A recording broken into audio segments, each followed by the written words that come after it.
Ngayong Lunes, nagsimula na ang pasukan ng mga estudyante sa pampublikong paaralan.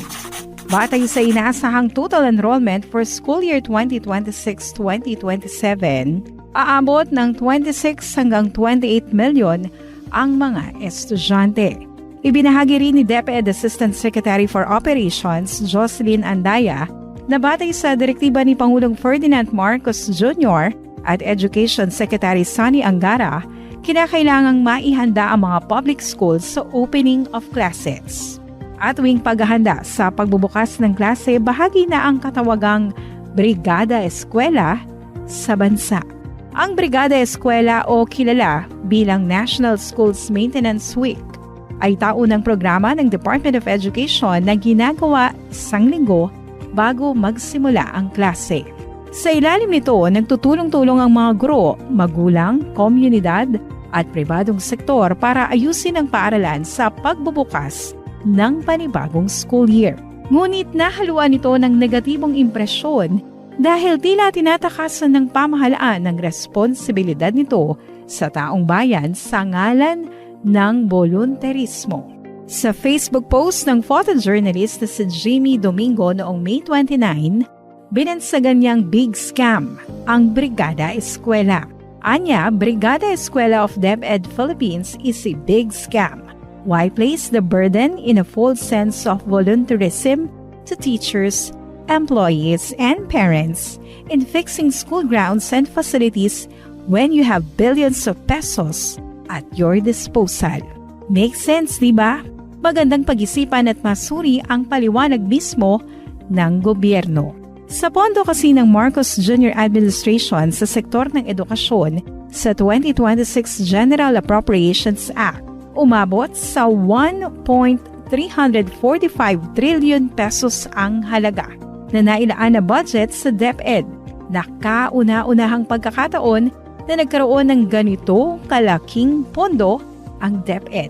Pero bago pa umingay ang issue patungkol sa Brigada Eskwela, sinabi ni Public School Teachers sa Quezon City at National Chair ng Alliance of Concerned Teachers, Ruby Ana Bernardo, na marami ng guro ang nag-aabono sa gastos sa pag-aayos ng paaralan.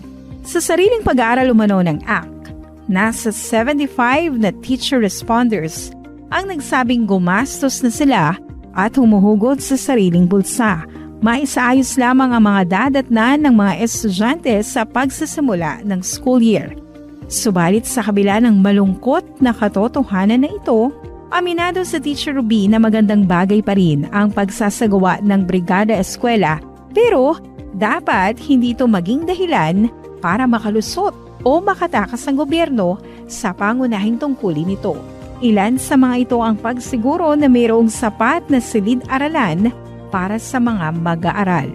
Sa tala ng ACT, nasa 165,000 pa rin ang kulang na classroom, 51,000 ang kinakailangang i-repair o ayusin, habang mayroon namang inabot ng halos 2 hanggang 5 dekada ang pagkakatayo na, kaya masasabing hindi naligtas sa mga mag-aaral at guro. Mas mainam din anya na suspindihin muna ang bagong school calendar na target maipatupad sa school year 2026-2027.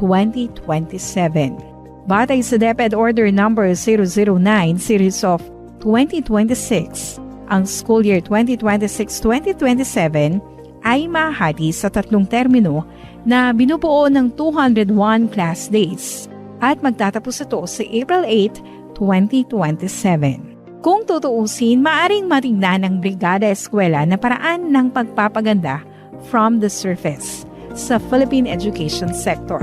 Pero wag naman sanang kakalimutan ang pag-address sa tunay na malalang problema ng sektor ng edukasyon sa bansa. As they say, it's time for lasting solutions, not band-aid remedies.